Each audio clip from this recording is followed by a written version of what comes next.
All right, here we go. Back to another nighttime video. I just ended the last one talking about my sister busting me out in the middle of Walgreens as a phony and a fraud. It was good. She had every right to do it, even though I was super embarrassed. I could almost cry with happiness from that memory, just traveling back into that moment. At the time, I was not laughing. I felt I had to be blushed, beat red, or blushing, whatever. She busted me out and made a scene out of everything, but I deserved every bit of it, and it was very funny. I didn't find it funny at the time, but it was great, funny humor, and my sister got to laugh so hard. And I think that was one of her first big fun laughs since her accident had happened, And so it was good.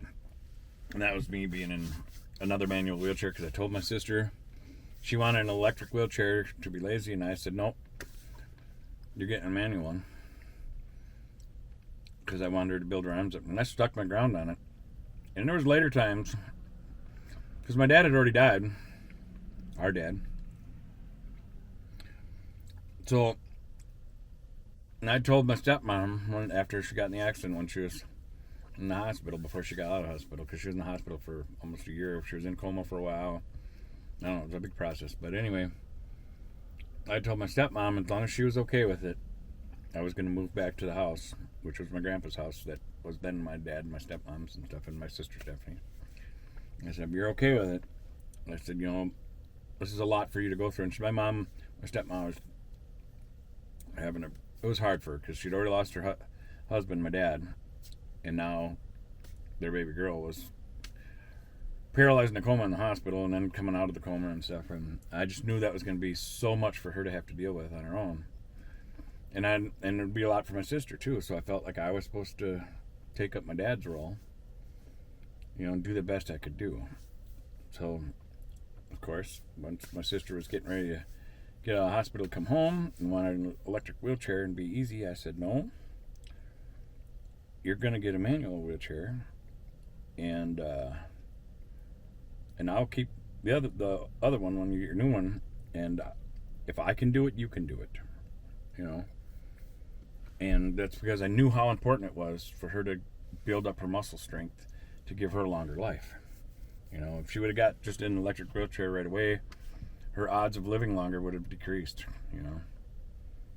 being lazy, if you're being more lazy, the more she could build up her strength, the stronger her body would be, the longer she'd live, was my view on it, I was pretty adamant about it. Well, in my last video I talked about how she sucked me into going shopping, and then I was going to push her wheelchair, and she's like, what are you doing?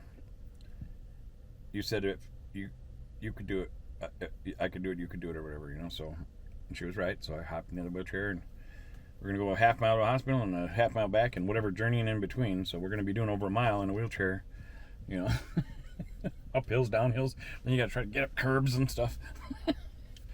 It's a learning curve, and if you ain't never tried it, I tell you what, you gotta know what it's like for somebody that's lost their ability to walk. Go get a regular wheelchair once for your neighborhood, or if you're out in the sticks or something, well then you could try it out there a little bit too, but you always throw it in the trunk and take it into town, and try going around and try going down the sidewalk and up each curb and in and out of stores, and try to do shopping or figure out, bring a backpack or something, or how you're going to carry your stuff you're going to buy and stuff. And if you actually try it, you'll awaken your mind to a lot of things you didn't realize that people go through. And I'm glad I did it with my sister.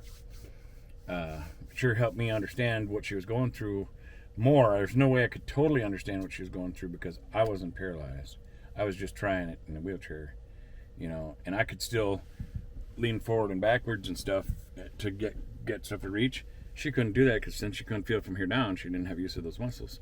So she had to keep herself strapped into the chair. She could only move her arms, So I got to cheat a little bit, but she busted me out in Walgreens, which was in the last video, I got laughing, so because it was funny. It wasn't funny at the time, but it was funny. She liked it. She got to laugh pretty hard on it. So, I thought I had another story I was going to talk about my sister, I think. I can't remember what it was. Oh yeah, I was going to talk about how I felt it was my responsibility since my dad had already passed away, and then a couple months later, my sister got in this accident, was in the hospital for quite a while.